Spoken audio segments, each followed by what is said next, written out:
Hello అందరికీ, welcome back to Anu KR vlogs. నేను మీ అనురాధ. ఈరోజటి రెసిపీ వచ్చేసి రవ్వతో మంచి స్వీట్ రెసిపీని మీతో షేర్ చేసుకోబోతున్నాను. చూస్తుంటేనే నోట్లో వాటర్ ఉడుతున్నాయి కదా, మరి ఇంకెందుకు ఆలస్యం. ముందుగా ఒక గిన్నెని స్టవ్ పైకి పెట్టేసుకొని 1 కప్పు వరకు పాలని యాడ్ చేసుకోవాలి. చిక్కటి పాలని తీసుకుంటే టేస్ట్ చాలా బాగుంటుంది. ఇప్పుడు పాలు వేడి అయ్యేలోపు మనం ఒక మిక్సీ జార్ని తీసుకొని అందులోకి ఒక 1/2 కప్పు వరకు రవ్వ, ఒక 2 టేబుల్ స్పూన్స్ వరకు గోధుమ పిండిని తీసుకొని 2 ఇలాచీలని కూడా యాడ్ చేసేసుకొని మిక్సీ పట్టుకోవాలి. ఈ విధంగా కొంచెం బరకగా ఉండాలి. పాలు కూడా ఒక పొంగు వచ్చాయి కాబట్టి ఇప్పుడు మనం మిక్సీ పట్టి పెట్టుకున్న పొడిని కొద్దిగా వేస్తూ కలుపుతూ ఉండాలి, లేదంటే ఉండలుగా అయిపోతుంది.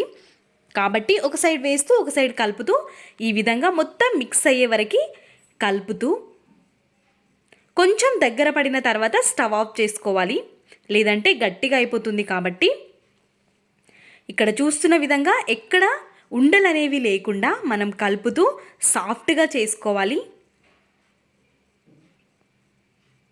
ఈ విధంగా సాఫ్ట్గా అయిపోయిన తర్వాత స్టవ్ ఆఫ్ చేసుకొని పక్కకు పెట్టుకోండి. ఇప్పుడు పాకంని ప్రిపేర్ చేసుకుందాం. ఒక గిన్నెని స్టవ్ పైకి పెట్టేసుకొని 2 కప్పుల వరకు వాటర్ని యాడ్ చేసుకొని 1 కప్పు షుగర్ని, అదేవిధంగా 2 ఇలాచీలు, కుంకుమ పువ్వు పూర్తిగా ఆప్షనల్, మీ దగ్గర ఉంటేనే వేసుకోండి. నేను ఇక్కడ కొంచెం యాడ్ చేసుకున్నాను, కలర్ కోసం మాత్రమే. యాడ్ చేసేసుకొని మొత్తం ఒక్కసారి మిక్స్ చేసుకున్న తర్వాత మనం మరీ పాకం రావాల్సిన అవసరం ఏం లేదు. లైట్గా ఈ విధంగా చేతికి తీసుకుంటే ఇలా అతుక్కుంటూ ఉంటే సరిపోతుంది. అలా ఉన్నప్పుడు స్టవ్ ఆఫ్ చేసుకొని మూతని కవర్ చేసుకొని పక్కకు పెట్టుకోవాలి. ఇప్పుడు మనం ఇక్కడ పిండి ఉంది కదా, ఈ పిండిలోకి మనం ఒక చిటికెడు మాత్రమే వంట సోడాని యాడ్ చేసుకోవాలి.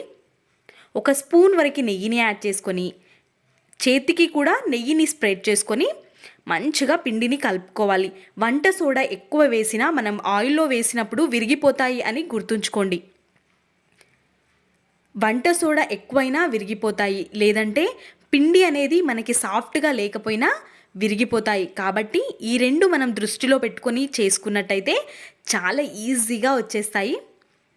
ఇక్కడ చూస్తున్న విధంగా ఇంత సాఫ్ట్గా ఒక 3 to 4 మినిట్స్ వరకు మనం మంచిగా ప్రెస్ చేస్తూ కలుపుకోవాలి పిండిని. ఇక్కడ చూస్తున్నారా, ఇంత సాఫ్ట్గా అయిపోయిన తర్వాత మనం చేతికి కొంచెం నెయ్యిని అప్లై చేసుకొని ఈ విధంగా రోల్ చేసుకొని మధ్యలో ప్రెస్ చేసుకుంటే సరిపోతుంది.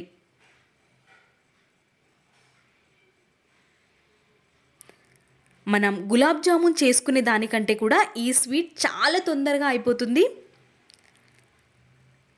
ఈ విధంగా అన్నిటినీ చేసేసుకొని ఒక ప్లేట్లోకి పెట్టుకోవాలి. మనకి మరీ డ్రైగా అయిపోనివ్వకుండా చేసుకుంటూ ఒక సైడ్ మూతని కవర్ చేసుకొని పెట్టుకోవాలి. ఇప్పుడు డీప్ ఫ్రైకి సరిపడా ఆయిల్ని వేడి చేసుకున్నాను. ఆయిల్ అనేది హై హీట్లో ఉన్నప్పుడే కొంచెం పిండి ముద్దని వేసుకొని చెక్ చేసుకోవాలి. ఆయిల్ వేడిగా ఉంది అనుకున్నప్పుడే ఒక్కొక్క ముద్దని వేసేసి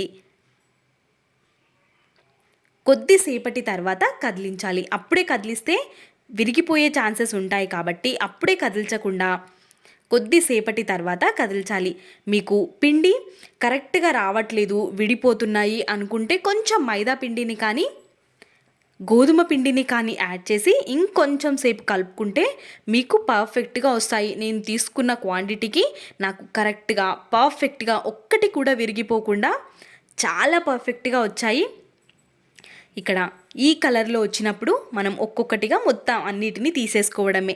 ఇంకొక బ్యాచ్ కింద వేసేసి అన్నింటినీ ఇదే విధంగా ఫ్రై చేసుకొని అప్పుడే మనం పాకంలోకి వేయకుండా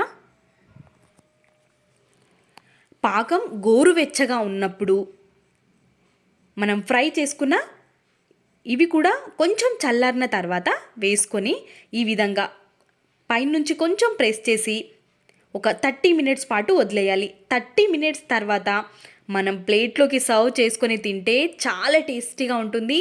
స్వీట్ లవర్స్కి ఖచ్చితంగా నచ్చుతుంది ఈ రెసిపీ. మీరు కూడా ట్రై చేసినట్టయితే మీకు ఎలా కుదిరిందో మీ వాల్యుబుల్ ఫీడ్బ్యాక్ని కమెంట్ సెక్షన్లో నాతో షేర్ చేసుకోవడం అస్సలు మర్చిపోవద్దు. Thanks for watching.